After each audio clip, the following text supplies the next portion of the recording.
জলদি করে পালাতে হবে। এই বেটা থাম বলছি, থাম। কোথায় যাচ্ছিস তুই? ম্যাডাম, এটি দেখুন ময়লা আবর্জনার ডাস্টবিন। এটি এখন এখান থেকে সরাতে হবে, না হলে তো ময়লা চারদিকে ছড়িয়ে পড়বে। একদম দুর্গন্ধ বের হচ্ছে এখান থেকে। বের হোক। তবু আমি ডাস্টবিনটি দেখবো, জলদি করে খোলো বলছি, নাহলে কিন্তু তোমার খবর আছে। ম্যাডাম, এটি খোলা যাবে না কোনোভাবেই। কি? দাও বলছি আমাকে খুলতে। না, দাও বলছি, দাও বলছি।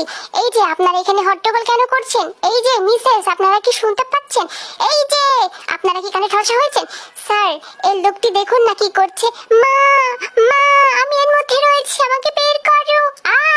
আমার সোনা, আমার সোনা, আমার সোনা বেটা এর মধ্যে রয়েছে। হি হি হি হি হি। মা দেখো না, লোকটি আমাকে এখানে ফেলে রেখেছে। কি আবর্জনা, আমার শরীর চুলকাচ্ছে। মা, আমাকে এখান থেকে বের করো। এই নে সোনা বাবা, তুমি কোনো টেনশন করো না, বাসায় গিয়ে তোমাকে সাবান দিয়ে গোসল করিয়ে দিব। ম্যাডাম, এমনটি হলো কি করে? আপনি কি দেখেছিলেন? হ্যাঁ, আমি দেখেছি। আমার ছেলে বাথরুমে গিয়েছিল, আমি বাইরে দাঁড়িয়েছিলাম।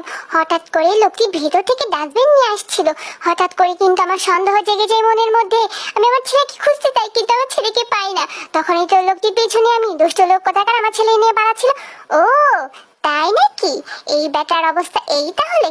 চল চল, তোকে লকআপের মধ্যে নিয়ে এখন ভরবো, আর ডাস্টবিনের ময়লা গন্ধ শুকাবো প্রত্যেক দিন। চল বলছি এখন লকআপের মধ্যে।